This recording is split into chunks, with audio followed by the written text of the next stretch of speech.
Mike, thanks for making the trip out, bro. Yep. Yeah, I really appreciate it. Always. You know, you're a legend in the industry, bro. So I'm stoked to have you on. What genetics are you known for? So, if we ask someone, if they know symbiotic genetics, sometimes they'll be like, oh no. And then the first thing I ask is, do you know Mimosa? And most of the time people say yes. So that's kind of our most famous kind of strain. So we have Wedding Crasher, Banana Punch. There's tons, but those are probably our three, top ones. And then, we've been doing a lot of other stuff, and we just did a line with Grow Low Key, which is a gassy taffy line. And we took his gassy taffy and crossed it to a bunch of our females. You sent me the GMO cross with Mimosa. Yep. And we did the first run on it, and it came out around 15% THC. And I was like, okay, well, let's do another one. Yep. And Jay, my head grower out there, he's an incredible grower, big pheno hunt guy, like always popping, like always hunting for something new. And his philosophy is like, look, I got to give it 3 full runs before we actually, bring it into the stable. And second run, it did 19%. Mm-hmm. And I think he just figuring it out on the irrigation strategy and learning how to grow that cultivar. Yep. And now that GMO Mimosa is doing 29%. Wow. Consistently. Yep. Cara. Yeah, that one's a cool one. It's, there's another, I don't know who bred it, but there's another pheno out there, or cross called Garlic Cocktail. But I think the blend of citrus and GMO is just, it's amazing, especially if you find the right pheno that's right in the middle where you get citrus, but you also get that weird ChemD funk. It's really nice. What's the terps like on your guys' pheno? It's more citrus. Yeah. Yeah. Sweet. And it's shorter or tall or it's more it's stocky. Got it. Yeah. Got it. More of the mimosa, which is nice. Yeah. That mimosa cut, I remember the line out of Jungle Boys trying to get symbiotic seeds. What year did you guys start working together, you and Ivan? So I'm terrible with years, but me too, because I was trying to figure it out. I was like, what year was that? Like, I think 11 it was 2000. Or 12? No, it was like 2016 is I think when we did that first initial drop at TLC and SSCC in Sacramento. But basically the relationship with Ivan kind of was he saw me dropping Purple Punch flowers in LA, and he reached out to me on IG and was like, hey, would love to get your flowers in the shop.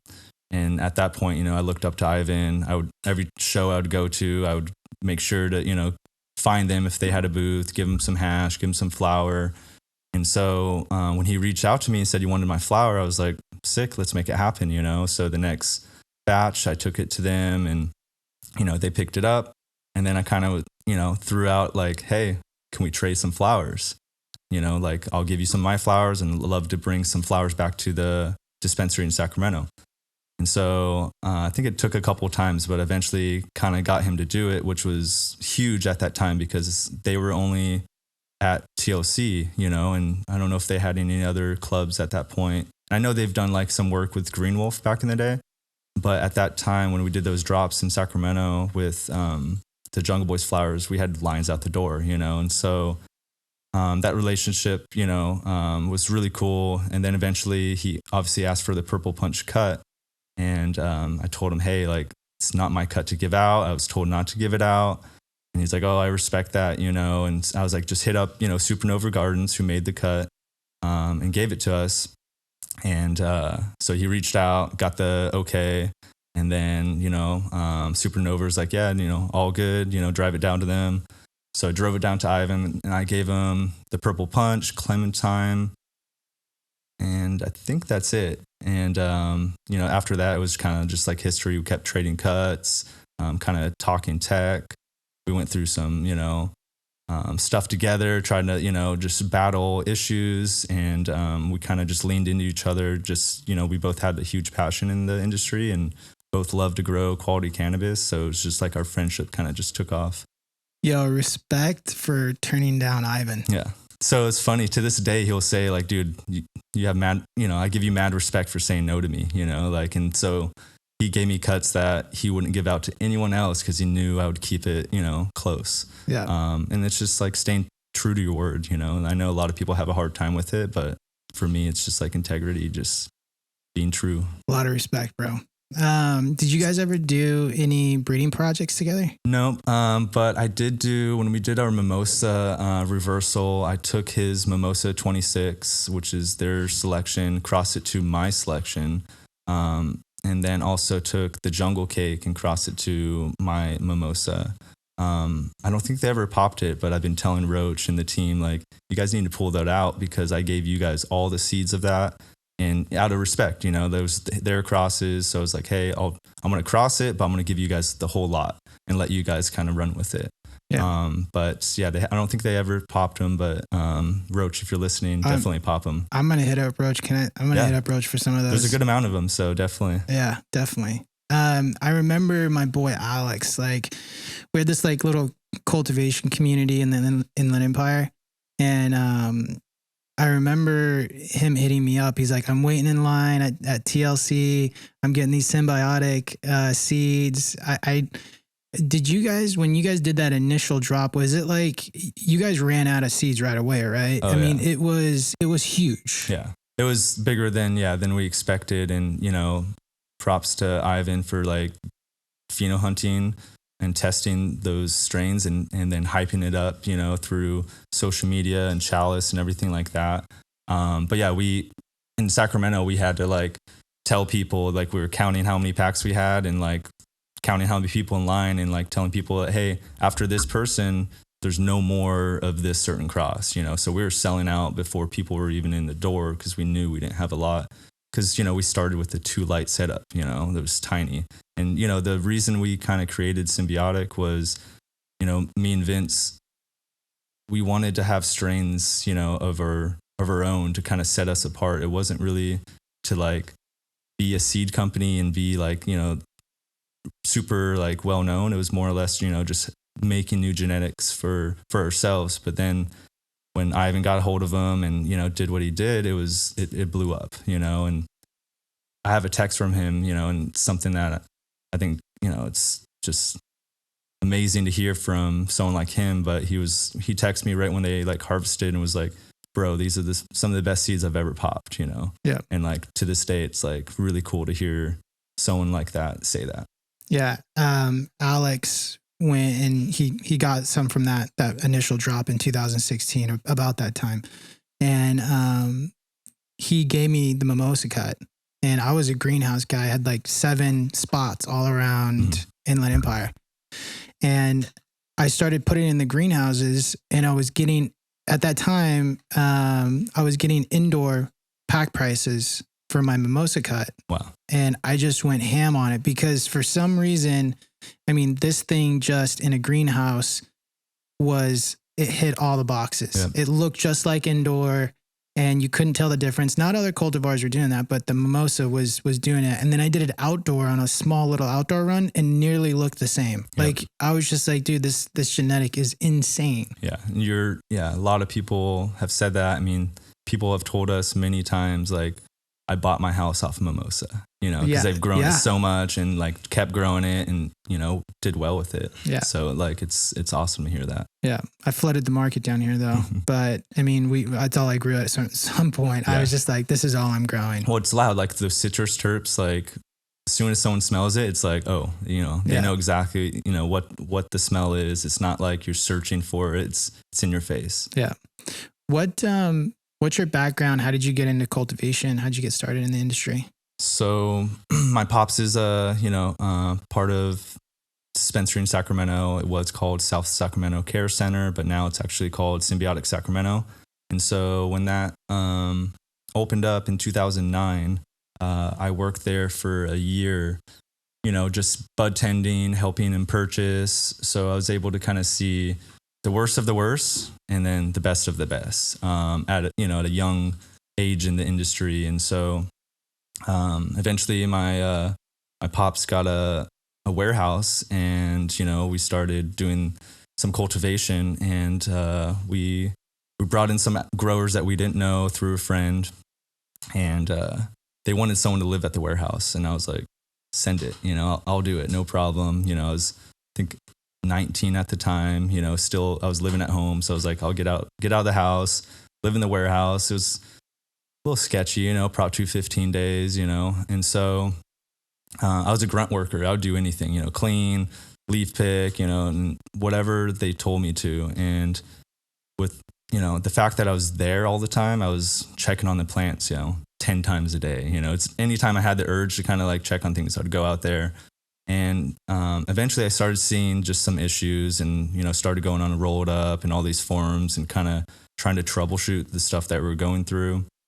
And slowly started kind of taking the lead on the cultivation. Eventually, my partner, Danny, he kind of just backed off and let me kind of take the lead and, started really changing things for the better, and it kind of just took off. And then eventually, we kind of branded the grow, the Village, as just like a code word. Like we're at Home Depot or something or whatever, would be like, oh, we're going to the Village, just so we weren't saying like we're going to the grow. And so after seeing like Ivan and all these other people like Matt Rice have like a brand on Instagram, I was like, I want to do it, but my pops and partner were like, you're fucking crazy, like there's no way we're gonna, do that, put ourselves out there. And I was like, yeah, but look at all these other people, like I'm just gonna do it, did it. And obviously it took a while to kind of take off because we were, vending in the Bay Area everywhere. So it was like, it made sense to kind of have a brand attached to this flower. And I was doing like extracts at the time, working with Matt Rise. He used to call me the private farmer before I had the brand.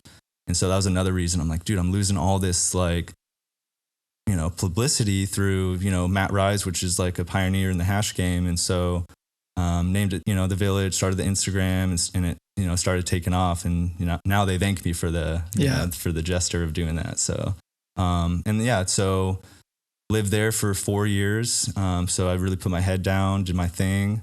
I met my partner, Vince, for Symbiotic through a mutual friend that was extracting our stuff, ET Extracts. And he's the one that kind of brought the idea of Symbiotic to me, because he didn't have the space, but I had some space where I could kind of make a breeding project happen. And so we, he had this idea. Our first pollination was actually a cookies and cream male, and we crossed it to form cookies and animal cookies. So Vince was the one that wanted to do the first breeding? Yeah, he was the one that kind of put this, put that idea in my head. And I was like, well, I've got some space, I got some extra lights, let's do it, And he was living at San Jose at the time, and I was in Sacramento. So it was, he wasn't able to like come as much as, he'd like to, but I just kind of did the day-to-day work, sent him pictures, called him all the time. So we did that first pollination. Went well. Besides, once we started popping the seeds, there's a lot of hermes, just because, as you know, like cookies in general just throws it out. Amazing stuff, but just too unstable. So we were like, let's not release this. And so at that time, Vince, had that purple punch cut. And when he got the purple punch cut from Supernova, he also got seeds from where the purple punch was found. And so he had this idea of like, well, let's make purple punch in seed form, let's take these seeds, pop them, find a male, cross it to the punch clone, and then from those seeds find a male, and then, that's our F2 male. And so we got the blessing from Supernova, and, the rest is kind of history. We popped, I think there's only like 4 seeds or something, maybe 6 seeds. And I think we only had 2 that popped. So we only had 2 males, picked the male that we liked most, crossed it to the punch, and then we popped like 100 seeds and got 50 males, and then selected 1 male out of that 50 that resembled the punch female as much as possible. And we actually pushed it like close to 10 weeks in flower, the male, and waited for trichomes to kind of push out. And our punch male literally smells exactly like the female. What were you looking for when you were hunting that male? How did you, out of those 50 males, like? I mean, structure, obviously. Like we were taking leaves from the female and trying to like match it up, because that's what we were trying to achieve, is just a male version of the female. And so structure was the main thing.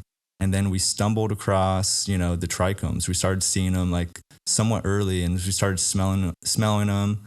And we got to one where it's identical. It's like, and I've been wanting to do it for a while, and I don't know if it's the same technique for reversing a female, but I want to reverse a male and see what the male kind of pushes out. And I've heard it's a different process, but then I've heard opposite. So I think I'm going to try my recipe and see what happens. But yeah, solely looking for just a replicate of the female in a male form. Yeah. And I think we like nailed it. Yeah. How long did you live in the warehouse for? 4 years. You lived in there for 4 years? Yeah, I lived in a warehouse for 4 years too. Yeah. So it was like no kitchen, Respect. Shower. You didn't have a kitchen? No, it was like a makeshift kitchen, and the bathroom had a shower, luckily, but it was like, 8-minute hot showers, like it wasn't nice, but I couldn't bring friends over, like only friends that like were trimming for me or anything like that. So it's kind of like, how's the room set up? Like, so it was 3 offices in the front. So like with huge windows. So I just took one of the offices as my bedroom and like blacked out the windows, and that's where I lived. And you had a shower, no kitchen. No kitchen. I mean, I had like a microwave and like toaster oven, and I eventually got a oven there and stuff, but it was mostly eating out at that point. Yeah, if you haven't lived in a warehouse in this game, you're not doing it right. Yeah, it was scary too in the beginning, like because like I said, we didn't even have cameras or alarms, because just like bringing people into a cultivation at that time was just sketchy, So it was a little eerie at night, hearing things and stuff like that. And luckily in the 10 years we were there, I was there for 4, and then we had another 6 years, no issues with like crime or theft or anything, which was good. Really cool. Yeah. Now the warehouse living is, it gets old after a while. Yeah. I was happy once I got my pad, for sure. Mine was next to the freeway. Okay. And I had lived in one warehouse for 2 years, and then I had moved to a different warehouse for another 2 years. Mm-hmm. And I started getting sick nonstop, like sick. And I kept going to the doctor, and the doctor's like, what's going on? And she's doing all these tests, and she's like, you're good. And then after like my 5th or 6th visit, she's just like, where do you live? And I was like, I live in a warehouse, like next to the freeway.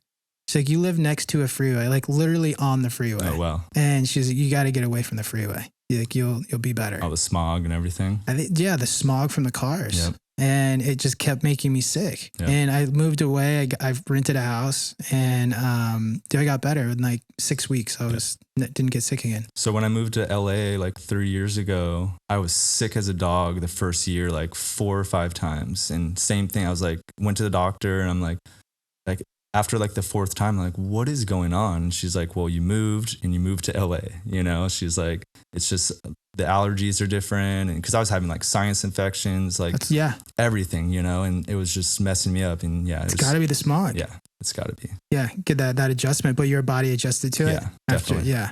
It's pretty crazy. What was your first breeding project?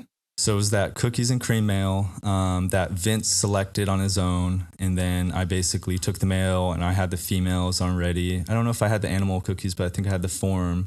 And we bred those.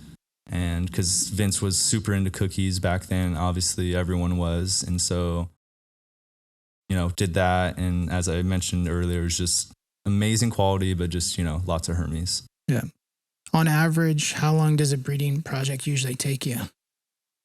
Reversal or regs take longer most of the time, but there's 4 months, 3 to 4 months of the active pollination, and then you got another 4 to 6 months of testing, because we don't like to release anything unless we kind of get eyes on it. Mm-hmm. So it's kind of like a two-step process. First do the pollination, and then we pop the seeds, whether it's us or we send out testers, and we just get a lot of feedback, whether they're having mutations in the seedlings or they're having Hermes. We just kind of make sure there's nothing weird going on, and then a year and a half, depending on before you're releasing seeds. Yeah, year and a half probably is. Most of our projects take that long, and we're not.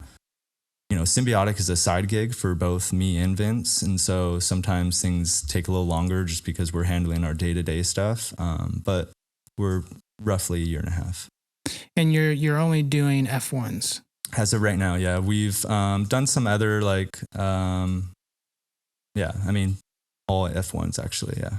We're looking into doing some S1s, but for me, I like the diversity of F1s. I know like the European market would love to see a Mimosa S1, and that's something that we're thinking about doing.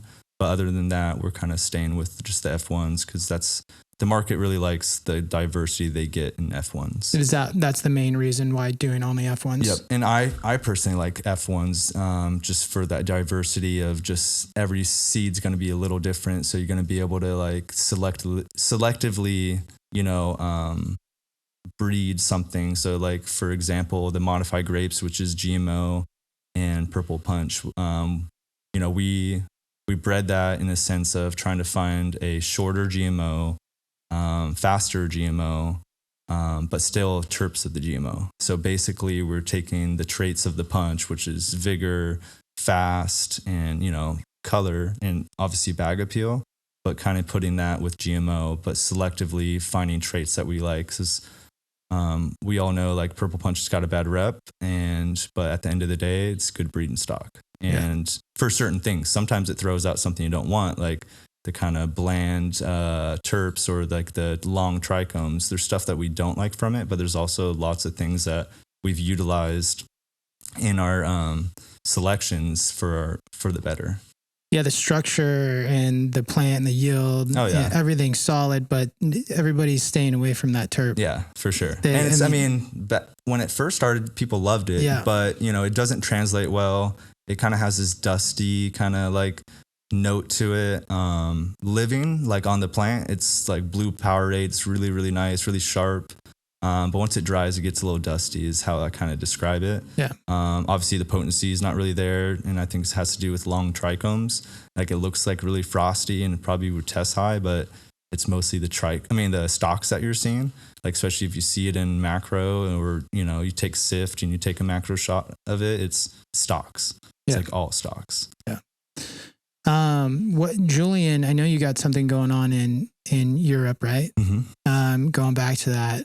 And is that with Julian? Yeah. So shout out Julian and Doug and Mark from TH Seeds. Doing a little project with them. We just did we took their pure Afghani and crossed it to some of our females.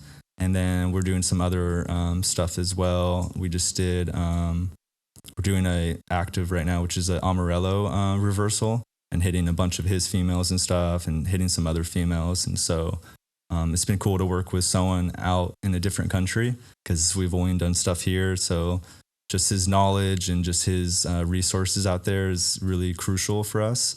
Just because when we're out there, we're kind of like lost, Yeah. He seems like a really good guy. Yeah, really. He's been in the game for a while. I mean, he's a really good guy. He's originally from France, right? Yep. And then he moved to Barcelona. Yep. What's his background? I mean, he's been at it for a minute. Yeah, I don't know exactly his full story of the background, but yeah, he's been growing for a long, long time. His passion for the plants is like incredible. Like, you can, as soon as you talk to him, you're you know right away. All right, comes right out. Yeah. It's funny. I actually have some seeds here that I could give Ivan that I got from Julian that I got from the Spanibus trip. So I'm gonna make sure to leave those with you. And you want me to give them to him? Yeah, for sure. For sure. I saw Ivan posting. Do you know what they have going on? I think they're going to do a breeding project together or something. Yeah. So basically, Ivan's like, send me some seeds, So Julian, like that next day, put together a crazy pack. And so, they're just going to go through some of this stuff. I think Ivan was kind of leaning into some cheese crosses. Mm-hmm. So I got a bunch of those. But yeah, Julian's library is insane. He's got some of like the old like A5 hazes and stuff. And I'm like, maybe we should breed with that just to like play around. He's like, I'm never breeding that. It's like 15 week, haze. And it's like, you would have to like flower it 4 weeks before everything else. And it's a pain in the ass, but he's got some really cool genetics that are like, that people really don't have it, anymore, or just don't have in America. Ivan to work with him like that and post them up like that. Yep. I mean, he's got to have something solid. Yeah. So definitely. that was cool to see. Yeah. And I told Julian, I'm like, you did something there, you know? Yeah, like, he did. So Roach and Ivan, you know, gave him a shout out, but you know, it makes sense. Julian's, like I said, just a stand-up guy. Yeah. No, it's really cool to have him on the team or with the crew. Yeah. What do you think about feminized seeds? They're cool. So like me and or Vince, you know, was kind of opposed to them in the beginning just because, you know, a lot of people would say, you know, they're unstable, or a lot of breeders would say, oh, like I can't, like the amount of seeds I make in a pollination isn't worth it. And so, you know, we were kind of against it for a while, but then we decided like, hey, we found this Banana Punch 9. It's amazing. We want to reverse that so we can push that trait to, you know, other things. And that Banana Punch 9, you know, really, it washed well, you know, 1 second place Spanibus with Cuban grower. So it had, you know, it was an amazing cut. So that was our first reversal. And I remember doing a test and reversing it. And shout out In-House Seeds, or In-House Genetics. He gave us a little recipe of the sodium thiosulfate. Yeah, the STS. Yeah. Well, yeah. Yeah. Sodium thiosulfate and then silver nitrate blend. Okay. I think that's different from the STS, but I know there's a couple different ways, and there's a couple different people that have like a one product spray. But anyways, so we did a test. I saw it reverse. I'm like, cool, let's try it. And basically when I tried it, the females were ready. And so like, cool, chopped the male and then started trying to dust it. And it was like, no pollen. And I was like, uh-oh, like this isn't good, you know? So I was like, well, I'm here, you know, like not much I can do. So I just hung the male in the room, was super stressed out because I'm like, damn, like put all this effort into it and nothing, you know. Yeah, I'll have female flowers if it doesn't pollinate, but there's all these male flowers like everywhere now. It's kind of like, you know, not sterile. So I waited a couple of days and would go in there and kind of shake it. And eventually it started shaking pollen. And I was like, huh, interesting, you know? And my theory is like when you reverse a female, it's really, really tight and dense compared to a regular male that's really loose. And I feel like the flowers can't open because they're so stacked on each other. And so when it dries, it like gives room because everything's like shrinking. And then maybe the pollen, you know, comes out then. I don't know like the science behind it, but that's kind of been our little, you know, tech to, you know, and I've done it with Mimosa and the same thing happened. I've told a couple other homies, like, just because you don't have pollen right away, like just dry it, you know, and things seem to, you know, get better. But I've also had reversals where they're dumping pollen, you know, living. So it's kind of, I think, depends on the cultivar. Yeah, but feminized are cool. The process to do feminized, you just take the female plant and spray it with colonial silver or like the STS, and then that right there, yeah, triggers the plant to kind of switch over to, you know, a male. Some people, like said, do like a one spray depending on the solution.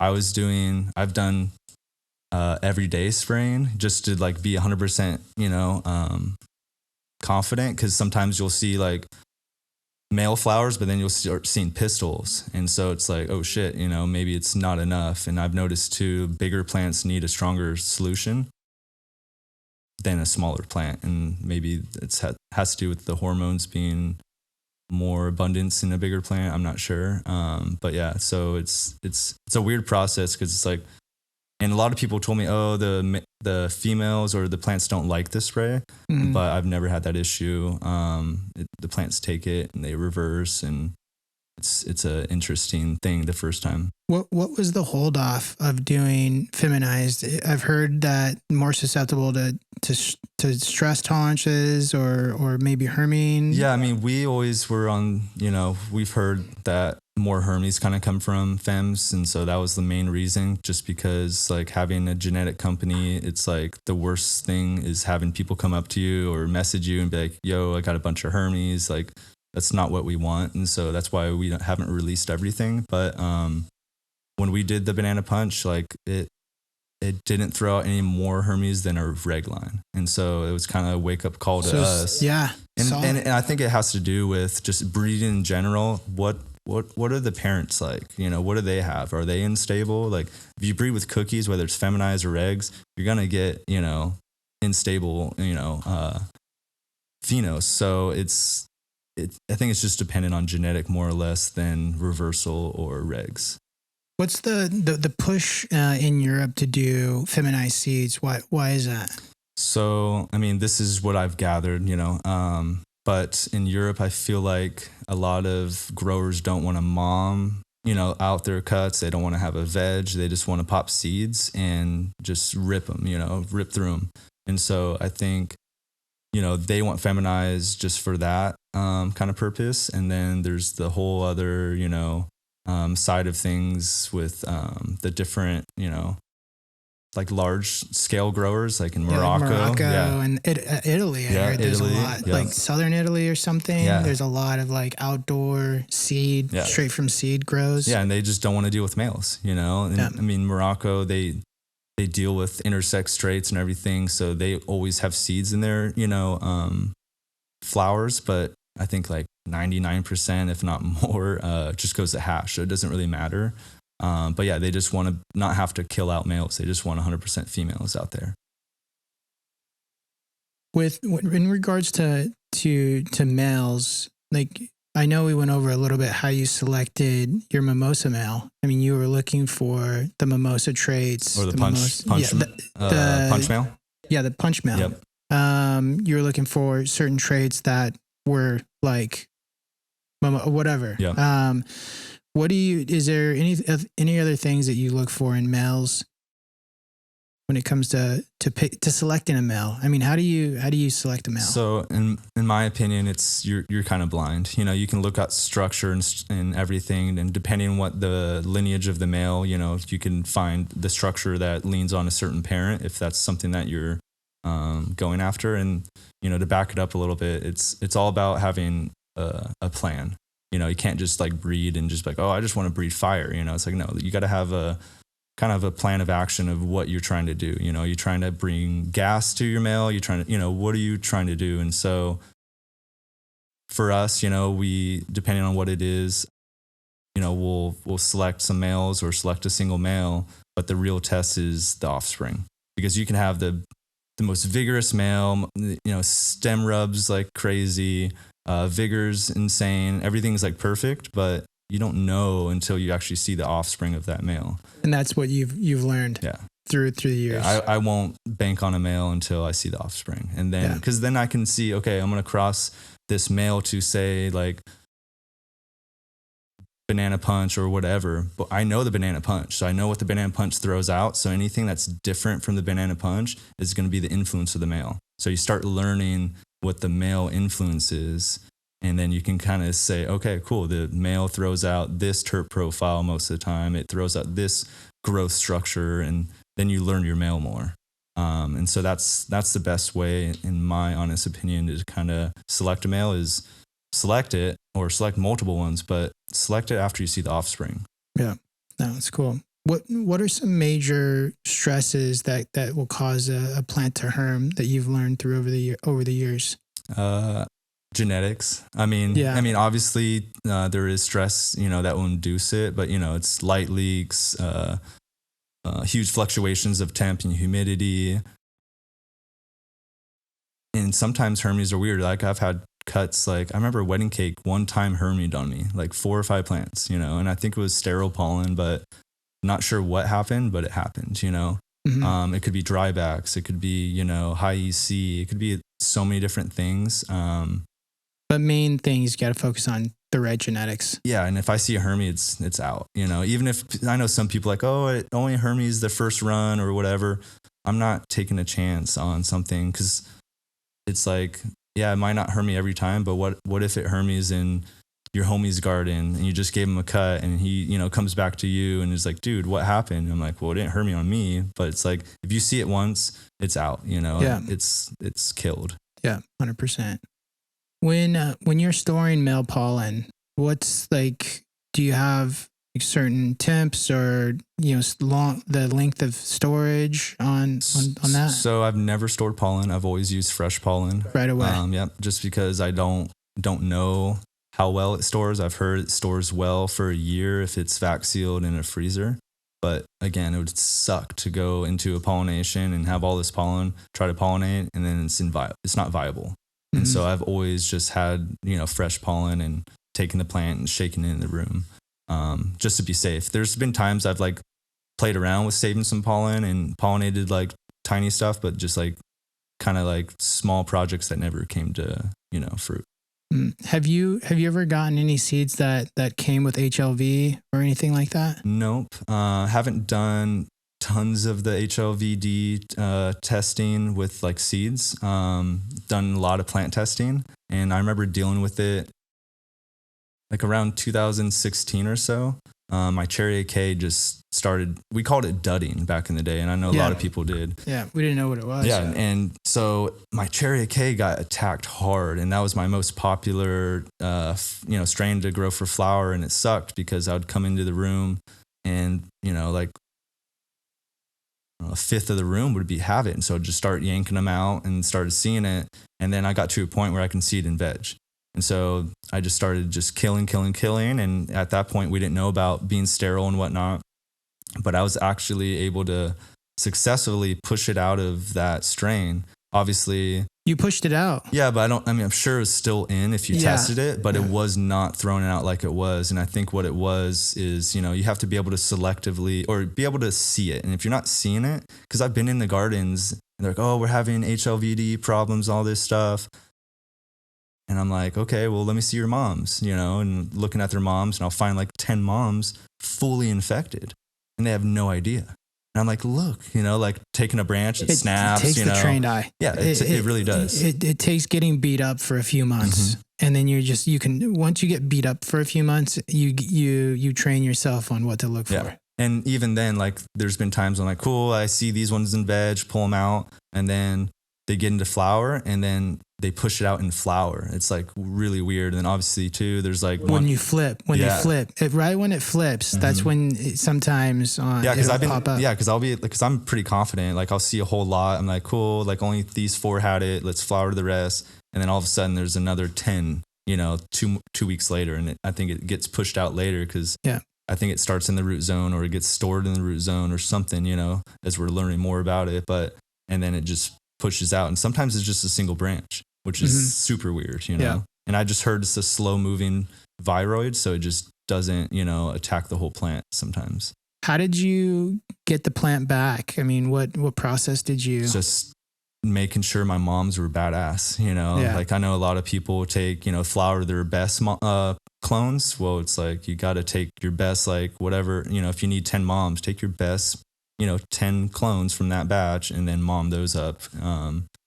Just being able to make sure my moms were not visually affected because we didn't have the test back then, was able to, just push it out. Yeah, I heard, I don't know if this is true. So, but I heard, taking cuttings off the newest growth and focusing on the newest growth will help.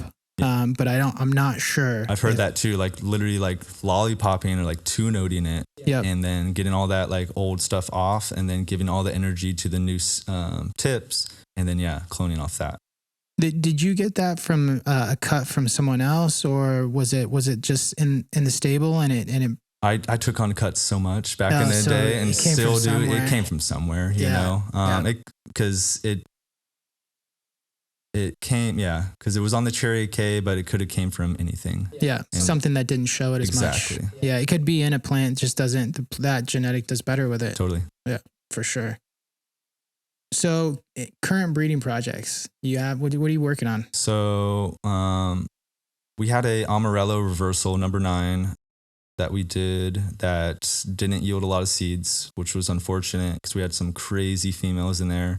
But we got, some seeds, so we're actually hunting through those right now, but we're redoing the reversal of the Amarello 9 with some different females and some ones we did already. But that one I'm really excited about because that one's just a hash monster. There's so many hash companies on the rec market that grow, Amarello because it's just like tropical lemon, like dumps. Yeah, dumps. It's really nice. It's different. It's not GMO. It's different. So that one I'm really excited about. And then we're doing a bunch of hunts. So whatever we find from these hunts will be probably one of our next projects as well, which is probably one of the gassy taffy lines, maybe the sour taffy or ego death. Yeah. What do you think about this whole candy movement? I mean, I haven't jumped on it because I try to, go against the grain sometimes, try to find, my own lane. Some of the genetics are amazing. I know why they're sticking around. It's because the translation to flavor is there. Yeah. And that's what everyone's focused on. They want to taste it. They don't want to just smell it now. They don't want to just look at it. They're learning, the consumers are learning, which is awesome. I think it's going to be really good for the future of cannabis. But it's good. It's a little boring, a lot of the same. Yeah, I've been helping out at Symbiotic Sacramento, taking some product shots and whatnot. And every other bag or every bag is it's a gelato or runts kind of remix. Lemon cherry gelato or whatever. It's good though. It's just boring. I want something new, exciting, Yeah, no, that's cool. You thought about crossing anything with? Yeah, we've done a couple, but nothing too crazy. Yeah. You said you're taking shots. What do you do on shots? So I have a background in photography. I did a lot of band photography and portrait photography in my 18 to 20. Ended up actually going on tour when I turned 18, doing photos and stuff. And then once I got back, I got in the cannabis industry and kind of didn't have time for it. So you're first a photographer. Yeah. That's cool. And so eventually I stumbled across Eric Nugshots, and I'm like, dude, please come take photos of my stuff, So I had him come in, and I saw him do his setup, and I'm like, I think I can do this, It's just some equipment, some learning. So actually paid him for some consulting to kind of teach me, tell me what equipment I need to buy and everything like that, and jump down that rabbit hole of macro photography, which is another beast, Photography is one thing, but macro photography is insane because you're taking, at least for the style that Eric does and a lot of the industry does, or industry photographers, it's called stacking, or stacking. I can't think of the other word, but basically what you're doing is you're putting your camera on a rail, and then you have a front point.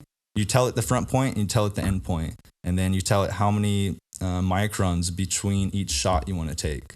And so for something that's super, super macro, like say a 20x objective, you're doing 1 micron, between each photo. And sometimes I've done photos where it's 600 shots on the same subject. Is that when you're seeing the nug? That's a 360. So that's another. Bro, that's next level. Yeah. So that's cool too, because it's a video, but it's pictures. And so what they do is they take a picture at every single degree. So it's 360 photos, but then they render it into a video. So it's 4K. It's higher quality than video typically because of that. But the focus, there it is. Focus stacking is what it's called. But for the focus stacking, it's just on one direction. So you're just going up and back, because with macro photography, the depth of field is so shallow that you can take a single shot, but you see nothing. You see a little sliver, and that's it. And so the objective is to get everything in focus, but you have to take a photo at every single point, and then you use the software to blend it all together to make it a video. Those are all to make it a single shot. For the 360s, to make it a video. Okay. But all the shots that I've on my page, they're some like I said are 600 shots put into one. And 600 pictures put into one photo just to make everything in focus. It's trippy. And the thing that's hard about it is if you have any vibration, if you touch your table or your camera's a little skewed, it doesn't come out. It comes out all blurry, comes out just weird. So it's really crucial to have a stable setup for your you can't do it on a raised foundation at all, unless, what do you mean raised foundation? Like a house or something, you have to do it on cement, to where it's stable. Yeah. That's stable. Yes and no. So there's this guy, Zoom Gardens. He does amazing like objective macro, which is like the super, like it's literally a microscope. Like I bought this 20x microscope and then you retrofit it to fit a camera. And those ones are not impossible. It's so hard. Like you take a little step, even on like cement, or you touch the table like this, you can see the camera just, going crazy. And so this guy, Zoom Gardens, I one day accidentally pocket dialed him on Instagram, which is weird. And you accidentally? Yeah, just because we were chatting and whatnot. Yeah. And then all of a sudden I hear my like phone talking. I'm like, what's up? And we started chatting. And he's like on a 4th floor of like a building doing these shots. And I'm like, how? Like, I've always thought you had to be on cement. Like, there's no way. And he's like, yeah, I have to be careful for like semis that dry past. But other than that, I'm good. But, he just has his setup so dialed in and so just, clamped down to whatever it is that he doesn't have that movement. But it's like a issue on my end that I have to like that's something I've been trying to dial in, is just my like stableness of my setup. How long does it take to get one shot? Depends. Like if you're doing like a flower or some hash, I can get it done in a couple minutes, Couple minutes to do 600 shots? Well, no. So like those ones are, if it's not super zoomed, we're talking like 50 to 100.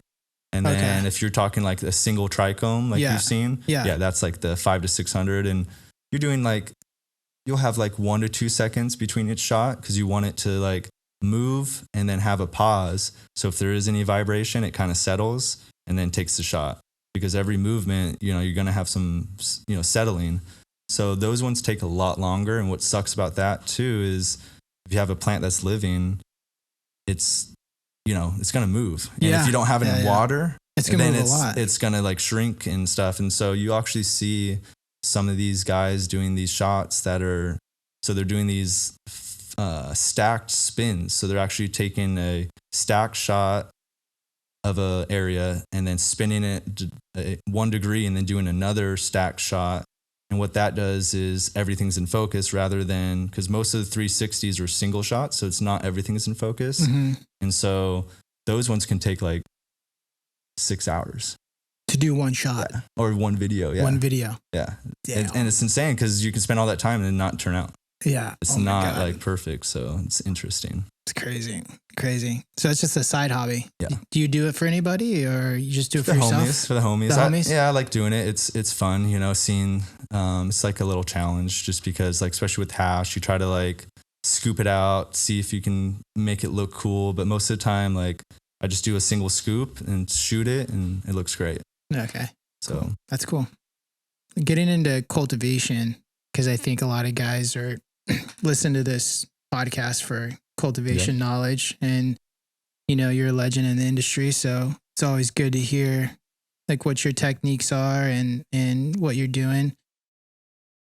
Some of the questions I wrote down is, how did you irrigate before pressure compensated drippers? So we did or at least what I learned on was a recirculating system, and it was open flow. We used like a quart, or I think it was like a little giant pump, which is I think a little less than a horsepower. And so it was open flow, and we would water for literally 15 minutes at a time. And we were in 1 gallon Coco. So it'd recirculate, it was like hydro basically, just dump water on them.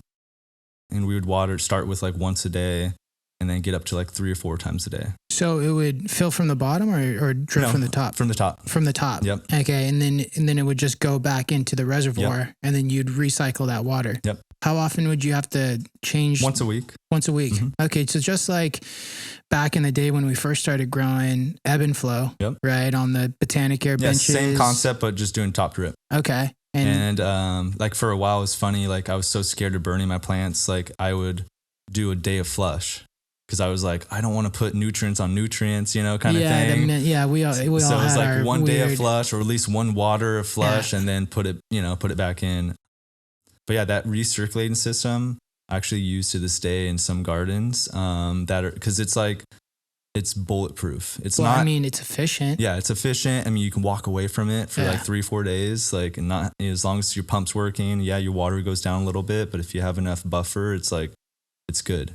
Yeah. If the nutrients are stable, Yeah, and that the too. pH is stable. That too. Yeah. But yeah, it's a cool system. It's not perfect, but it definitely works. Did you ever do that R&M ebb and flow bucket system? No. Back in the day? No. That was my go-to for a while. Yeah, I have a couple buddies that did it, and yeah, they crushed it. Dude, it's a great system. Yep. It was great. 55-gallon drum, but we'd always switch them out for something bigger. Yep. Like that 2.5-gallon pot with hydroton. Yep. It was, and they would get huge. the only problem was like the vegging, trying to like that initial, like getting, if you drop the Rockwool down too low, it would rot. Mm-hmm. Yeah. But that was like, what you had to do was set the Rockwool just above the water line. So the plants would grow into the hydroton. Yep. And then as soon as they did that, you were off to the races. Like you were crushing. Yep. Like, did you have any issues with the plants not wanting to finish? Not that I can remember. Okay. No. Why, is that what you've heard? Well, yeah, I had a friend that ran it for a while, and he ran it next to his Rockwool, and that was like the issue. And I think it was just the EC would never spike. You know? No, it wouldn't. You know, you'd control it. It's no dry down. You know? Yeah, no dry back. Yeah. Just straight. Yeah. So it was. He had the issue if we felt like they just wouldn't finish because they were just always, you know, no really stress when it came to like water. Yeah, you're right. You got a good point. But back then we didn't even know what finishing was. Yeah, exactly. You know, so back that was a long time ago. But now, like I've seen a couple people talk about like, oh, they want to try some trials with that, but just spiking the EC, you know, could. just by manually doing it, not through a dry back, but just like throwing 6 EC into. Funny story. We had a recent run, and it was a friend kind of running it, and I was just controlling it remotely or just, you know, coming in a couple times a week. And I went in to check, and he's running Athena Pro Line. And I'm like, oh, okay, cool. Like, oh, dang, your reservoir is kind of low because we're doing the recirculating, but we're doing pressure compensating. It's a new thing I'm trying, you know, like that system, but with PC drippers. Okay, with like half gallon or 0.3s? Yep, 0.3s. Yep. And I'm actually in 4x4x4s. Like tiny, because basically I just wanted to flip some seeds and just rip through them, and I didn't want to up pot them because it was just didn't have a lot of space. But anyways, walk into the grow, and I'm like, cool, like everything's looking good, and I'm like, okay, your reservoir's low, like pretty low, because I used to top off kind of often, and so I checked, and his EC was 6 EC at the dripper, and the plants were taking it. Oh, for sure. I mean, yeah, they had some tip burn, whatever. Because now you don't drying back too hard. Dude, they were drying back though. They were? Yeah, because they're 4x4x4. Spiking like 12, 14 EC. Easy. Because I mean, I was running 6x4s back in the day, and I remember having grow sense and seeing, you know, 20 EC like on the dry back. Yeah. So this was, stupid high. Yeah. But 6 EC at the dripper, and they were taking it, no problem. Yeah. That's the thing with ProLine. You got so much forgiveness that, you know, you don't have to be an amazing grower to grow good quality cannabis because you have that forgiveness. You know, you do that with a lot of other nutrient lines. Oh, like you're going to fry 10 EC, it's over at 6 EC. Yeah. And granted, I would never do that purposely. You know, it happened. Is it just because it was old? Lack of knowledge. He just knew, you know, I'm kind of teaching him and stuff like that. And I was, you know, I was in Spain for a couple weeks, so it wasn't hands-on as much as I probably should have. And, you know, it was... But that's exactly what, you know you learn from your mistakes sometimes. You're like, okay, well, I guess... But, I mean, he kind of didn't make a mistake. I mean... No, plants look great. Crushing. Yeah. Some of them, like, you could tell they wanted to finish a little early, but it was, like, a small lot was doing that. Most of them, like, were just, like, chugging. Like, amazing. I'm like, okay. Yeah. Interesting. It's crazy how high you can stack that EC on certain cultivars with the Pro Line. Yep. It's just, I mean, I'm pretty sure tomato farmers, they go pretty high. They go. Yeah. I've heard like 20 EC and shit, you know, but I mean, I wouldn't do that, but I'm just saying that, I've heard about it. Yeah. So we did this poll, and I just put this on here because I thought about it, but veg in place or veg room? So I like to veg in the room. You like to veg in place? Veg in the flower room, yes, or have a dedicated veg room? Both. So okay. I like to obviously veg in a veg. the beginning. Basically, how in a perfect scenario, 5 to 7 days in veg compacted. Mm-hmm. This is for a setup for 4x4, 2.5, little blocks going on to either a 1 gallon Coco, multi-slab, whatever. So, grown into a small block, you veg them 5 to 7 days, just root them in, and then you stack them. And I like to, when I stack anything, I don't want to flip it right away because I don't know what's going to happen. And then on top of that, on top of you're stacking, you're also putting it into a new environment. Mm-hmm. Typically, flower rooms don't have the humidity that the veg does because there's less plants in there unless you got crazy humidifiers. And so I like to veg another 5 to 7 days in the room, confirming the plants are going to take off, confirming everything's rooted in, because the worst thing you can do is flip a room and then they start going to shit. And it happens, there's times whether you can't get humidity up or something was off on a controller. So I always like to see positive, before you flip. Yeah, positive growth or just something positive coming from the plant before I flip. Yeah, I know that's how you guys were doing it at Jungle Boys.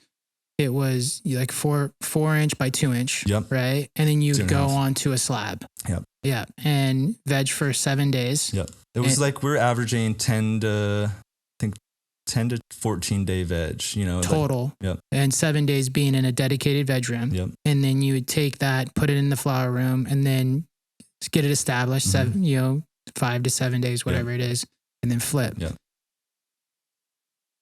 Yeah, I see that. That's kind of like a pre-clone. Yep. You know what I'm saying? It's like you're getting it established in a bigger media and then going in there, but you're not taking a bunch of space up for your veg room. Yep. And you're not moving these big pot media. I mean, you're moving, gallons. Tiny little you're pretty plants. much moving clones. Yeah. We used clone racks to move all over the plants because they weren't tall and it was easy. And it worked out. I mean, as a business and like numbers kind of thing, it kind of doesn't make any sense because you're eating up your harvest per year because you're spending a week in a flower room vegging. Mm-hmm. But for me, like I'd rather have quality, consistent rooms rather than just trying to rip, through as many rooms in a year as I can. Because at the end of the day, I have to stare at the room and deal with the issues. And there's a quote that Jordan from Blueprint said that I'll always remember, but it's like having a bad room is like having a gloomy day, in the room. You walk in and it's just like, you don't want to fucked. Yeah, you don't even want to be in there. No, but you have to be. Not only that, you're going to be in a bad mood the rest of the week. Yeah. Or longer. Or whatever. I was going to say, until everything turns around. Yeah, I remember like my girlfriend, she's like, "Why are you stressing so much?" Blah blah blah, and I'm like, I have to deal with this for another like 6 weeks, and like it's the most annoying and most like it's just bad. I'm a very OCD and perfectionist, and so having stuff like that just bothers me. Yeah.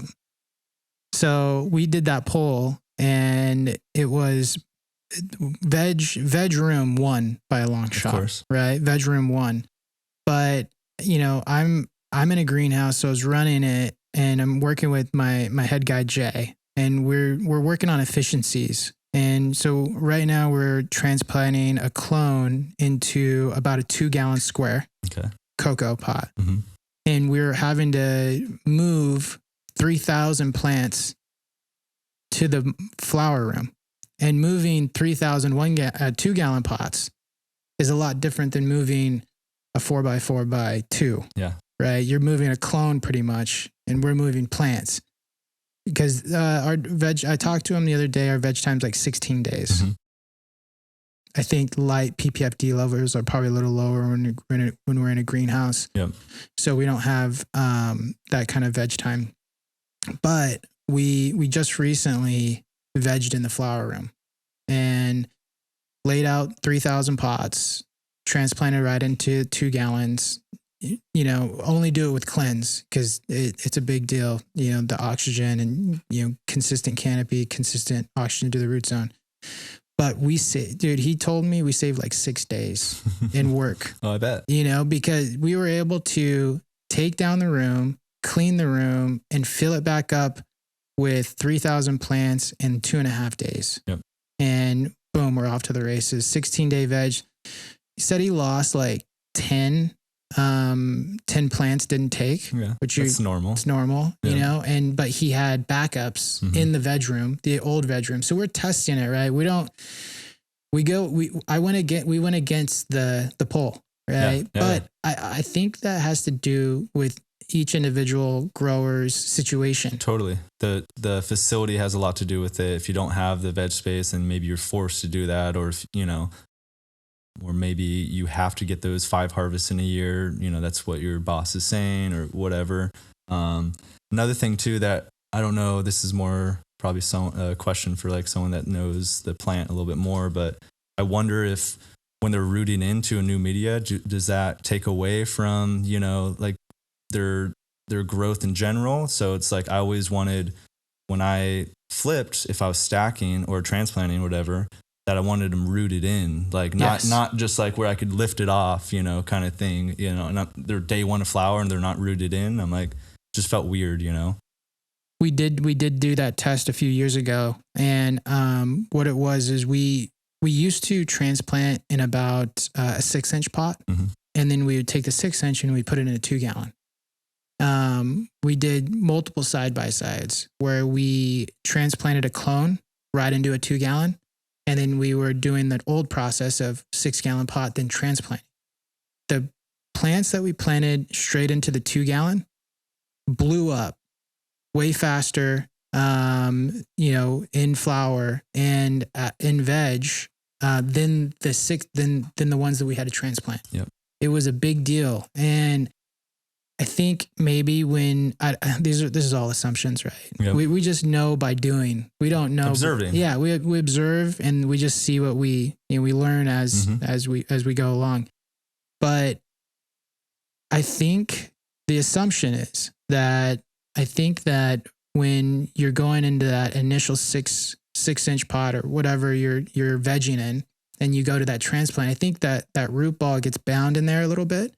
And it takes some time to get out of that shock of transplanting. And then also the roots got to kind of figure out what's going on and get to where they need to go. But when you take that clone and you go straight into a 2-gallon or straight into whatever you need to be in and you let that thing rip, I think they just did better. Yeah. I mean, they say that with seeds too. You know, if you can get a seed in its final container, I mean, especially with the taproot, it just does better. Yeah. We did some tests at Jungle Boys too, where we transplanted clones, AOKs, into a 4x4 by 2.5. And typically we wouldn't irrigate we just let them dry down that first week. Usually it was like anywhere from 5 to 10 days. We would, you know, not touch them. And so I wanted to do a test where we transplanted into the 4-inch and then stacked them on the slabs that day.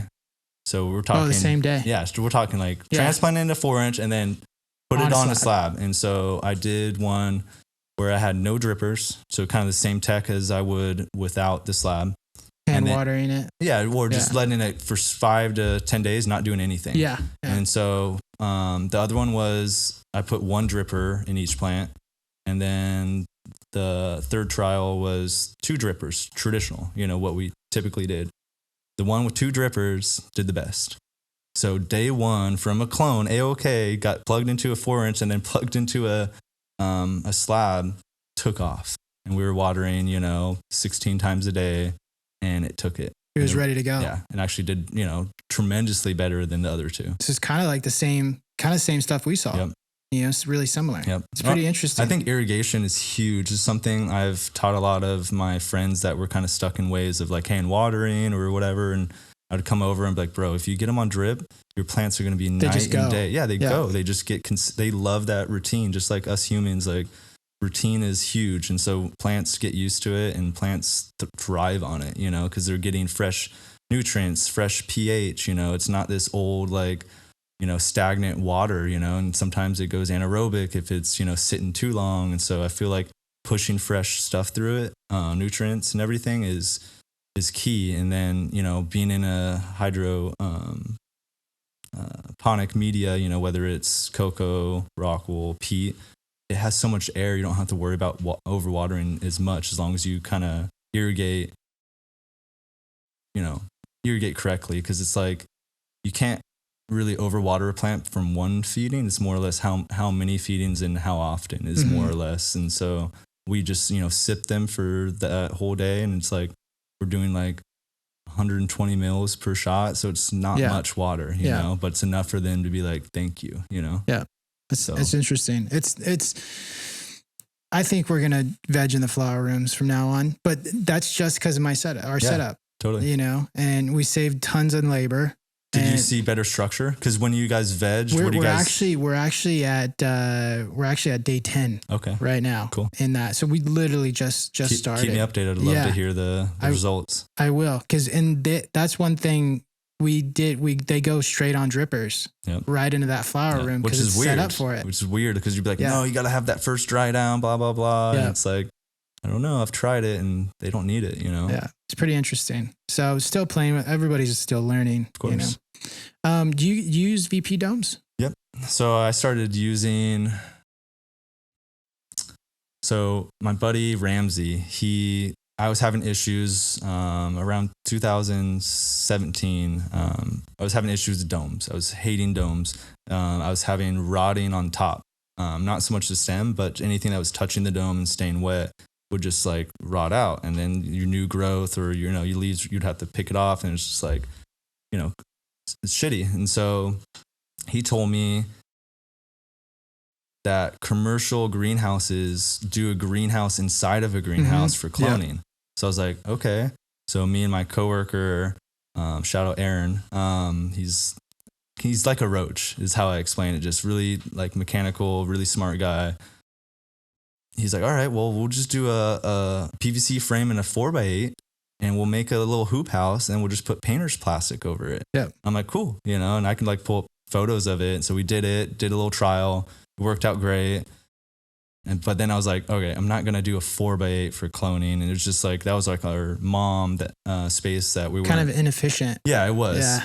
And so we went and got more of the painter's plastic. We got some magnets and basically made a VPDome out of painter's plastic and just magnets. And my buddy Aaron just really meticulous and like cut it all, and it had doors, with the magnets that were keeping it tight. That's fun. We use magnets too. Exactly. And so it worked, and it was like actually in the beginning and to this day, I'll use a humidifier in my my rack, the covered rack, VPDome, just so I can keep that humidity really, really high in the beginning. And so I'll lose, 2 spaces for trays, but I feel like that was what helped me. And so did that for a while, and then eventually got the Amazon, cheap one.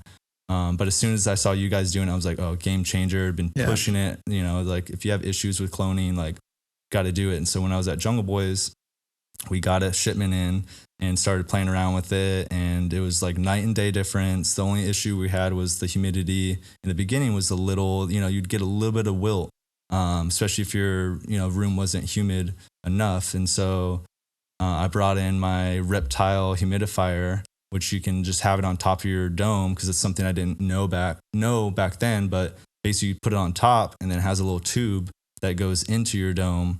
And basically now the SOP over there is like the first 3 to 4 days, they just pump heavy humidity in it, and then the plants just like thrive, and then you slowly pull it back. And where do you put it in, where the cord comes out? Yep. Oh, that's perfect. Yep. So it's like the cord's there, then your little humidity thing is in there. If you follow, I don't know if you follow Vic, but he's been posting a lot, or Pop. Shout out to those guys. But they're killing it with it. They said they do it every single time now, because it was like, when I was there, we were still just trying to figure out what was the step. But I brought it in. I'm like, let's try this. And then, Pop instantly was like, oh, I see a big difference. And so now they have one for each one. It has a lot, using the VPDome inside has a lot to do with the environment of the room. Yeah, totally. I think when we were developing that, little system at Jungle Boys, the humidity of the clone room's probably like, 60, 70, 70+%. Yep. And it changes too if the AC kicks on and stuff like that, because we had a humidifier in there, but it just wasn't, I don't think it was as stable as what the plants wanted, you know? We tested the Amazon ones, and that's where it all started, right? But we realized the bottom doesn't have a solid cover. I would always have to put trash bags, just to seal it off. But yeah, you guys killed it with your guys' design. The cover on the bottom, that cover on the bottom changes everything.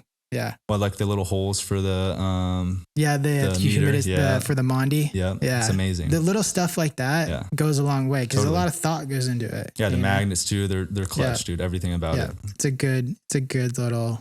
If you're not using it, like at least buy one, try it. Because I'm telling you, it changed my game years ago. I hate domes with a passion, and that's like the key. What kind of humidifier? Do you know the name of it? I don't, but if you look up a reptile one, you just want one that has just a tube, or a hose. A humidifier with a tube. Yeah, reptile hose. Humidifier with a hose or something. Yeah, and just poke it right in there. Yeah. That's interesting. I didn't know that. Yeah. So that's cool to know. How are you using IPM and Stack together? You use IPM and Stack? Yeah, so, I was using just IPM by itself, and because you guys, I don't know if you guys in the beginning we're promoting mixing them. Not in the very beginning. Yeah, so when in the beginning I was just using it IPM by itself, and then you guys came out, hey, it's actually compatible. Yeah. And I was like, oh, please, like, let's do it, because like I'm always on the, tip of like, yes, I want to spray my plants and be preventative, and stuff like that, even if I don't have bugs, but I'm a huge believer of foliar feeding. There's an awesome thread on Rolled Up that I was on all the time called The Lost Art of Foliar Feeding. And it talks about just all the different stuff that you can spray and the benefits of it. Like, there's a lot of elements that do better through, like calcium. And I think like potassium or phosphorus, or just, my favorite thing is kelp. So like if I can use kelp in my grow, like that's huge. And obviously I'd rather spray it than root trench it. And so as soon as you guys said mix it, that's like, that's my go-to now. Nice. And I feel good because I'm doing two things at once. Yeah. Have you seen, with using Stack, what have you seen without using it? So in kelp in general and Stack especially, there's an instant, like within 12 to 24 hours, you see, I use it a lot too for like, if my plants are, need to root in a little bit more, or if they're a little struggling because they're coming out of the clone room or something, I feel like Stack is like their kind of medicine, or their like, their little jump start.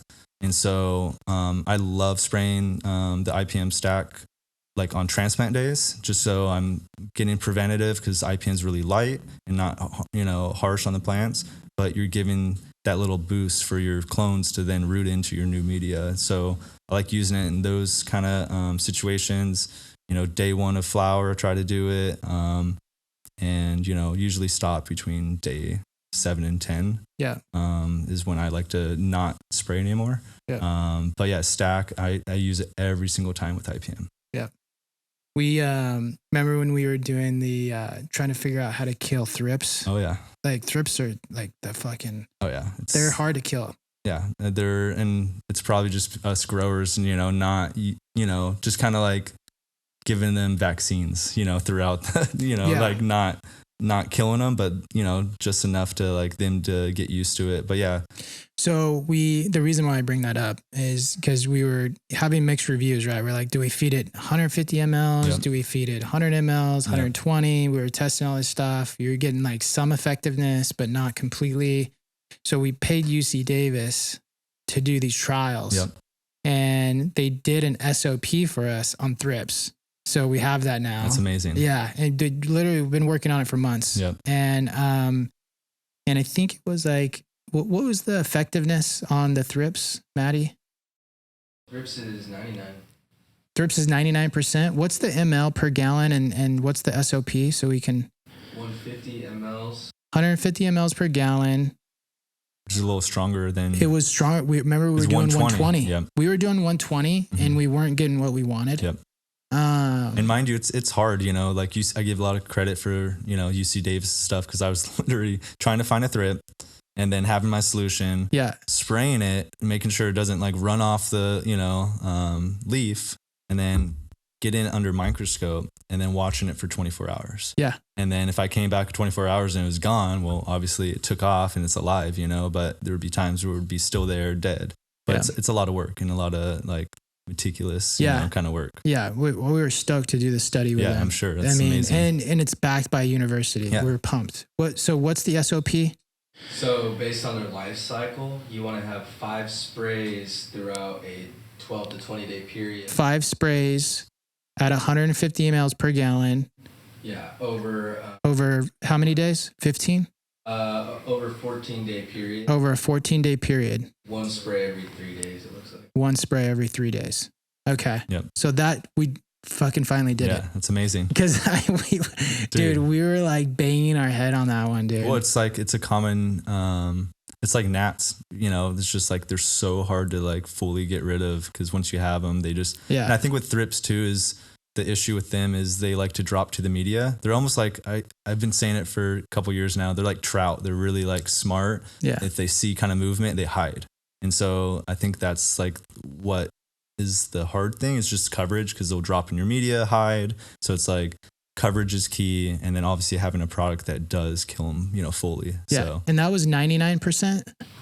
Yeah, that's what my notes are, but let me actually go across. Go look at the study. I just want to make sure that we're giving the right information. Gotcha. And then you guys have been doing some tests with IPM and sulfur, right? We did. Mm-hmm. And that's compatible. Just follow the sulfur and IPM SOP. Nice. And that's a big one. Yeah. Because for like broad mites and russet mites, sulfur is the only thing that works.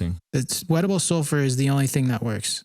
I think there's some states on cannabis regulatory that you can't use sulfur, but I think in California you can. I think so. Yeah. Yeah. So. But the shitty thing about sulfur is you just can't use it in flour.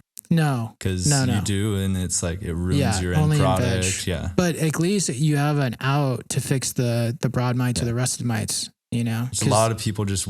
They don't, because you got to have a microscope to be able to see these, both broads and russets. Yeah. And so like most people like don't notice until it's like too late, and then you're screwed because whether you're 2 weeks into flower or the infestation is really bad. But yeah, I went through it and it was pretty 99%. It says approximately 99%. Wow, 99% Amazing. UC Davis. Oh yeah. I think whiteflies was like what, 82%? We did whitefly. We did 2-spotted spider mite. You ever dealt with whiteflies? No. Yeah, me neither. I've never dealt with them. But IPM is 82% effective, which I don't know. That's not very good. Even your greenhouses, never? No. Huh. No. Never dealt with them. I dealt with these like black aphids a few times. And I've had those. Hemp leaf aphid. I've had those, but I've also had the bang aphids, which are gnarly. Bang aphid? Yeah, which came from Oregon. They're like the cannabis aphid. Mm-hmm. They're like green. Yeah. They're I've had those. Yeah, those are like the common ones, but I had the black ones too before, which is I think a different species. It's like this black thing that grows on the side of your branch or something. It's weird. Yep. Yeah. I believe that one's like 85. 85% against whiteflies. We're going to post all this stuff up. We just got it. We just literally been working on it for months and months and finally got it all back. Did Bruce get you guys in there?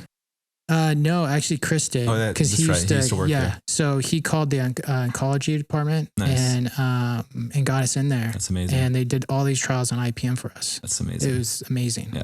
So at 150 ml, whiteflies 90. 150 mLs, whiteflies are 90. Yeah. So we'll post all this stuff up. How do you combat channeling when Rockwool? You're doing a lot of Rockwool. Yeah. So when I made the switch to Rockwool, that was something I noticed right away because I was all about dry downs. Shout out to John Slab Lab. He's kind of been my mentor with the switch, him and Ramsey. But so I'd always, just, not be able to re-wet my cube, especially with the PC drippers. It's like, it's almost impossible. So I used to go around, my grow was a lot smaller back then, and I would hand water and I used to call it just resetting them. And now I kind of been following the Michigan boys, Mobile J, Mitten Master, Dankin Miss Hunter. And it seems like they're kind of on that same tip of resetting the blocks, because with these plants just drinking as much as they do, you can't catch them sometimes when they dry down too much. And if they dry down too much, you're screwed. You just can't get it up again. It's kind of like a dry sponge. It just repels, you know? And so lately what I've been doing and having kind of SOP for these smaller spots that I have that I'm running kind of remotely is, if they get light and, if they're light after their irrigations, then we need to reset them, because once you reset them, they're good for a while as long as you don't let them dry back. And so that's what I've been doing. It sucks because you got to literally hand water when you have drippers in place, you know? Yeah. But it's way worth it. Another thing I've wanted to try and wanted to talk to you about possibly was wetting agents. Because, I don't know. The Coco wet? Some kind of surfactant. Me and Chris talked about it for just foliar spraying, but I wonder if something we can use in the drippers or, in the solution that will help combat that, or not even combat it, but be able to re-wet them easier with drippers. Mm-hmm. I wonder if that would cause any problems with the nutrients. Biofilm. Yeah, exactly. I'm leaning towards it can't work because it would have been done already, but it's just something I've been thinking about for the last year or so. What's your soaking process now? Just how often? Put the hose on and, at least once a week. Okay, once a week. But it depends. If the room's crushing and it's staying wet, I don't touch it, But if they're if I'm coming in and they're at the end of their day, they should be soaking wet and they're dry, and I'm not talking dry, but just kind of dry. You can kind of, once you start feeling your pots or you're feeling your cubes, what your wet is and when it's 75% wet. Yeah. You can just kind of feel it in the cube. You feel the pockets in it. Yeah. And so, I'd say once a week at least. Once a week, just full soak. Yeah, depending on it, Probably pull back on irrigation a bit. Mm-hmm. No, just let it go. Yep. So keep your irrigation cycle the exact same. I do, because it's just a one kind of time thing, and it helps them because it just creates that that EC is going to drop, and it's just I just basically. So just give them a good drench once a week. Yep. Hand water. Yep. Okay. Yeah, you have to hand water. You can't just run the system for 15 minutes because those drippers just can't get it, even though the science says there's no channeling that can happen in the 0.3s. Maybe when they're fully saturated and you don't let them dry down, but once you get below that 45%, 35%, channeling is going to happen and those drippers will not get it up. Yeah. Okay. That's good to know. Yeah. Coco versus Rockwool. It's a tough one, man. I've been battling myself with that one. I'm about to do some more Coco runs. Did some Coco runs, Jungle Boys, did some Coco slabs, mostly for terpene, kind of seeing where the terpenes fall on both of them. Because I've been hearing through some homies that I really trust. One thing that they say is Rockwool doesn't hold, after it's dried, doesn't hold on to its terpenes as long. There's a point where it just falls off and it just becomes, doesn't have that fresh kind of smell. And he says Coco is the opposite, it just holds it a little longer. So I want to try that.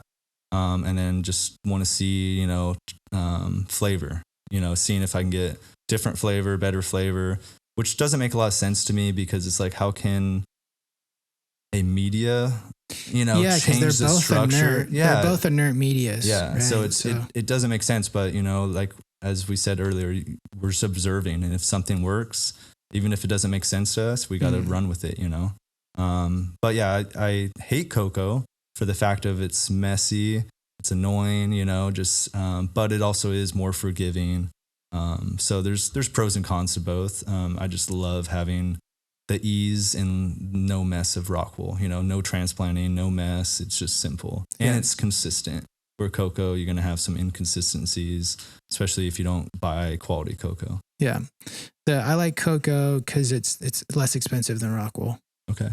Substantially. Okay. Anything $1.71 for a 6x6 Hugo. They're expensive now. They're expensive. Yeah. So do you do quick fills or do you do pots? No. So I buy these, I used to buy bags, 50-liter bags, 1,800 in a full container, and I get it from Sri Lanka. But now I get the compressed bricks. Okay. So we got this compressed brick, and then we just get it bricks, not wrapped in plastic or anything. They're just on a pallet. And then we put those in a bell buster, and it gets wet, and then it breaks up the cocoa, and then we just use. Do you charge it with anything special or just whatever you're feeding? I go, nothing. I just we fill the pots and we feed Proline 3EC from day one. Day one. Nice. Let's go. Nice. And with cleanse and use balances for the pH, and that's it, man. Yeah. I mean, it's trust the program. I love that. Like the cocoa, it's I spent about 31 cents to fill up a 2 gallon. It's compared to 171. Yeah, it's huge. It's huge when you're doing thousands of plants. So you're kind of in the middle. I'm on the fence. Yep. Yeah. I am I have 2 grows actively right now that are in Rockwool. But I think in the near future, I'm going to be definitely doing some cocoa runs. LED or HPS? HPS all day. Whoa. But really? But I'm forced to do some LEDs, some situations and stuff like that. But yeah, I don't like LEDs. HPS all day. Yeah. And you've ran a lot of LEDs. Well, I mean, yes and no. At the Jungle Boy spot, we only had 1 room of LEDs, so I didn't get to learn. Well, you ran it at scale, which is really cool. No, for sure. Yeah. But yeah, I don't know. There's something about it that the HPS, the plants just consistent. I don't know. The growth is more consistent to me, and the drybacks. I don't know. It's just something about it. What about the finished product? HPS. HPS, huh? Yeah. I mean, don't get me wrong. There's amazing LED product out there, but for me, since I'm a grower, I like running rooms HPS. LEDs are just you have to do a lot more like PPFD readings and all that, because you can fuck yourself, not knowing, because like a lot of people, if they have like LEDs, I'm like, you have a PPFD meter? And they're like, no. I'm like, how do you know where you're at? Well, you kind of need to check leaf surface temperature as well. Yeah, I mean that too. There's so much. I mean, a lot of people run them too cold too, but a lot of people just run the LEDs way too high, because they're like, oh, I'm gonna run them at 100% because my HPSs are at 100, but it's like they're way more. They'll throw out way more PPFD, and the plants they hate it. So like DLI was what really helped me with LEDs and figuring that out, because like the whole flip, from 18 hours to 12 hours, if you didn't calculate your DLI, you could mess up really bad. And I was messing up when I used to veg in my rooms with HPS. I would always be like, why are my plants like hating life at the end of like the veg cycle in my room? And I just didn't know about DLI back then. So I was cranking the same amount of light with 18 hours, or same PPFD at 18 hours than I was at 12 hours. They're getting too much light. And so I instead tried and stumbled across a lantern technique. It's an old, I think, ag tech, but basically you do 12 hours on, 5.5 hours off. 5.5 hours off, that's right. And then 1 hour on, and then 5.5 off. So basically you're throwing in 1 hour in the middle of the night, and it actually keeps them in veg. Oh, so 13 hours of light. 13 hours of light. Yeah, that'll keep them in veg. Yeah. And so I was doing that, and that had way better success. Yeah. But all I needed to do was lower my PPFD. Yeah. But that was something that I was like, oh yeah, they're doing way better with 13 hours of light. Yeah, you're just giving them too much. Yeah, too much PPFD for too long. You wouldn't really recommend, if they're using the right amount of PPFD. Yeah, lantern technique is not needed. Yeah, just it's not lower needed. it at, in veg, or look up DLI. It's a calculation of, Well, we put it in the handbook. Perfect. Yeah, we put the calculation in the handbook. We showed the grower how to break down PPFD and calculate it into DLI, and recommended total DLI that the plant needs through veg and flower and clone. And then once we broke all that down, and then we sent it to Bruce Bugby. Sweet, and just confirmed it. Yeah, well, he changed it, because we just had PPFD, and he changed to E. He put an E, extended. So if you look on our handbook, it's the most latest light tech, I guess. I don't know. But it's ePPFD, eDLI, extended DLI. Interesting. And he was talking about, he extended the levels, and he goes, this is the latest stuff. So he switched it up for us, and then we put it in the handbook. Sweet. So it was cool. And for that, we put his apotogee, Nice. meters in there for him. I always have one, usually in my backpack, just because I'm going from spot to spot, and if I won't run a LED without it. Have you seen the new one they just came out with like a year ago? It's a DLI meter. Really? And you put it in your room, you set it there. It's in the handbook. You set it in the room and it calculates the full DLI. Oh, sweet. And then at the end of the day, you come back and it gives you your DLI for you. It's pretty sick. Rather than just doing a random reading, Or having to do the math. Yeah. Because you'd have to take the LEDs, which the math equation is in the handbook, but then you'd have to do the math, but this thing just does it all for you. I wasn't expecting you to say HPS.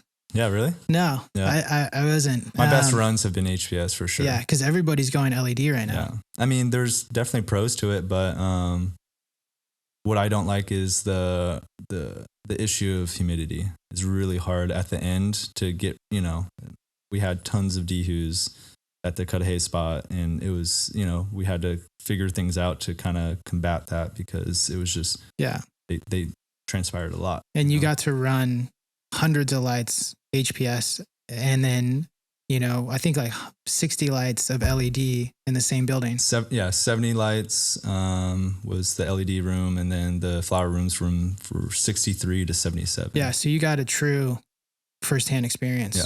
Multiple runs. Yeah. So it's cool. I use HPS, and I was more. And again, I'm a grower at the end of the day, so I was just more consistent with HPS. So I think LEDs got a lot to.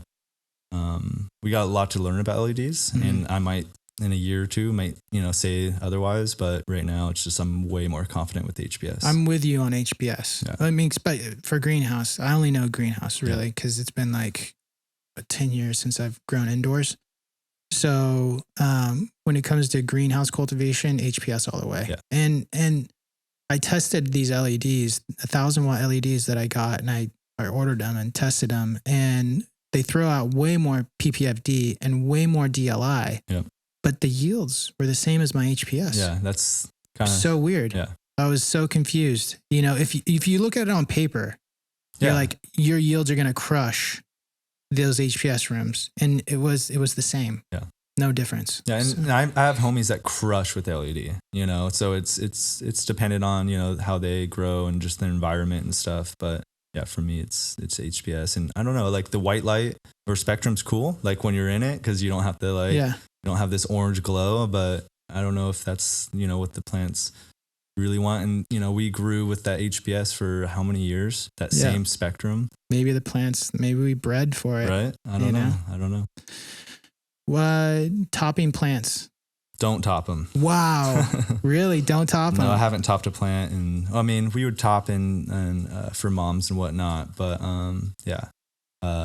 Ted from Alien Labs was the first one that kind of got me going on it. And he said it just like, if you want bigger nugs, like don't top your nug or your plants. Yeah. So I started playing around within, but then the industry started pushing for it, and you just get more uniform. When you top a plant, when I used to like literally take just the new growth, like very, meticulously top it. Not like some people, they just pinch it, because I would always come back and again, observing and living at the warehouse, you'd have sometimes the top, you would top it and then you only have like one kind of pushing out. And then you'd have this lopsided plant because one shoot would be a little faster or something. And so, I just hated topping for that reason. It was not consistent. And so when I stopped topping, my canopies were just on point. As long as you gave them, enough space and everything, your lateral branching was just as good. Like, I used to show people all the time because a lot of people were just like, oh, I got to top like 3 times before like I flip them. And I'd be like, just don't top and just trust me. As long as you don't cram them in there, this branch, like, it's going to get to the top. Yeah. And so I would point out all the time, like, I'd be like, dude, look at this. The lowest branch is like 4 inches away from the top, I know Roach was playing with that quite a bit. Is that the go-to now at Jungle Boys? Yeah. So no topping. Yeah. I don't think any of the facilities top anymore. I could be wrong, but majority of them don't. Now and you can tell in the can, because when they would some of the guys would come to the cut hay spot, they would see our rows and it would just be 3 lines of just tops. Yeah. And it kind of looks like, oh, dang, like you're not going to yield as much because you don't have as much tops next to each other. But what that does is, and to me, I feel like the plant gets to be a plant. You're not manipulating it. And the plant's been, you know, around longer than us. It knows what to do. And so what happens, I feel like, is you just get more light penetration. And side lighting, everything. And the plant gets to just do its thing, where when you top it and lay it under a net, I mean, it's cool for photos and everything, but it's just not, you get less like A's and more like B's and C's when you top, and, you know, or if you bend underneath a net. I mean, I literally just throw the plant in, don't touch it. Now, are you changing your plant count when you're not topping? Like plant density? No, about the same, but I'm really low on plant count, you know. It's, forget the square footage. I think it's like 1.6 plants okay. So square foot or something. That's pretty light. light. Yeah. I could be totally wrong. I haven't done that in a while, but how many are you, what are you growing on? 4x4 so we've tables or 5? 5 foot wide. Okay. And then how many plants wide. across? 3 wide. 3 wide. Yep. So yeah, it's like 1.6, right? What's the math on that? I think it's if my math is right. 1.66. Yeah, exactly. So yeah. So that was kind of my thing. And then it's, you know, I've seen it where they do way more, and it's just, you got to think it's more labor on your team, more nutrients, and just with more plant density. Yeah, it's just like when you have the lollipop and stuff, like, dude, it's so much better, you know, to just let the plants fill in the space. It looks weird in the beginning, don't get me wrong, like you're flipping a room and you just have these empty spaces. I mean, it's impressive with a 14-day veg. Yeah. 14-day veg, 1.6 plant per square foot. Yep. You know, not topping, super efficient. Yeah, it is. And I don't think I would ever top a plant again in flower. That's good to know. That's really cool. How long do you usually keep your moms alive for? So I'm definitely on the fence of, you know, or tip of like just ripping through them and not keeping them too long, just because old moms just gather diseases, whatever they grab, you know, stuff that we probably don't even know or test for. And so typically cut them 2 to 3 times, 3 times being the max, and then reset them. So, how much, like 6 weeks? 6 weeks. Yeah. That's great. Quick, you know, at the cut hay spot, we, you know, kind of like in a sense wasted cuts, but for the purpose of having the best of the best. Mm-hmm. A lot of people would be, oh, you know, look, all those cuts. Yeah, well, those are the bottom cuts that are weak, you know, like we were, you know, all of our cuts were very uniform, because when it comes to cloning and comes to filling rooms, you don't want plants, you know, all these different, you know, heights, thickness, or just vigor. So, we definitely cut just to be the best of the best. Jungle Boys is known for the big old moms and the room. That's changed now, huh? Yeah, so now it's hedges. So we just they grow them like the rooms. Yep, just grow. But we do top them, you know, like 7 days in, we come off, take basically a clone off each one. We don't clone it, but it's not a top, but it's like a nice, you know, clone off each one, and that creates a bushy structure. Mm-hmm. And then a week or 2 after that, take your first round. 2 weeks after that, second round, and then if we need cuts again, you know, you keep them around. But yeah, that's big, because you kind of that 3-month mark, in between the 3 and 4th month mark. If you have your moms around, that's when I've seen HLV. Kind of start to, you know, start. Yep. So which is your roots are like, you know, not the way they were, and just, you know, if you overwatered or anything like that, then you're just dealing with that. It's a fast growing crop. Yeah. It's not designed to be 6-month-old, you know, moms that you're taking cuts off. Totally. Of. The plant's just going to have a hard time. They're not with woody, you know, like it's just, they're fresh. So no, it's interesting. So hedges now, no more big moms, 6 weeks, and trash. Yep. Yeah. 6 to 8 weeks, depending. Like sometimes so 2 months. Yeah, sometimes you got to keep around because you're like, oh dang, I need more cuts of this strain, and I just planted moms. So like you pivot when you need to, but for the most part, they're amazing looking. Like we don't need to chop them, but we're doing it just because the safe practice of just strong solid genetics or solid cultivars throughout the facility. One last question. What's the biggest hit you've taken in the industry since you've been in the cannabis industry? To be honest, I've been pretty lucky. Gotten through, some hardships and stuff, nothing too dramatic. But I would say the broad mite issue was pretty bad. Me and Ivan actually dealt with it together. We got some cuts from the same guy, and basically we were both like, I remember when Ivan was going through it. Yeah, it was bad. And we were like texting each other every day, like, try this, try that, or this isn't working. And then eventually he's like, dude, you have no idea like what I stumbled across. And it's the cheapest freaking Sulfur. It was that. And I was like, got it at like Home Depot, super easy to get. And within one spray, I only had to do one spray. I did do a little, I think it was like 4 tablespoons, which is way higher than I do now. And it killed all the bugs, but I lost a couple plants because they were so stressed out from having broad mites for like 2 weeks. I was spraying stuff, but it was probably killing maybe 10 to 20% at most. And so that was shitty. And it was a great learning experience though. And then another one was maybe the HLVD, but honestly, it wasn't too bad. Like I said, I've been pretty lucky and just kind of been able to pivot and find a solution to get me through that run or get me through that kind of issue. So I'm Have you ever blessed. had any close calls with law enforcement? No. Wow. No. Good for you. No, I've been pretty good with that. I've been lucky for sure because I've been in the industry 10 plus years, and I've definitely rode around pretty dirty at times and, done some crazy stuff, plants in the car, just crazy stuff, but been lucky. Yeah. Respect, dude. Good job. You kept it tight. Yeah. I mean, I was the type of guy that would tell all my, like trimmers, like, don't talk about cannabis outside, like remind them every time. Cause there've been times where we'd be hanging out, talking outside in the parking lot of the grow. And they're like, oh yeah, I'll come trim tomorrow, like be yelling. And I'm like, what are you guys doing? So I was very, scared of those situations and made sure that, stupid stuff didn't happen. Yeah. No, respect, dude. Yep. I appreciate you making the trip out. I appreciate having me. Yeah, this was a really great experience. I'm glad we did this. Oh yeah. Long time coming. Yeah. It's been a long time coming. Over a year. Yeah. So respect. Thanks, bro. No worries. Appreciate it. Sweet.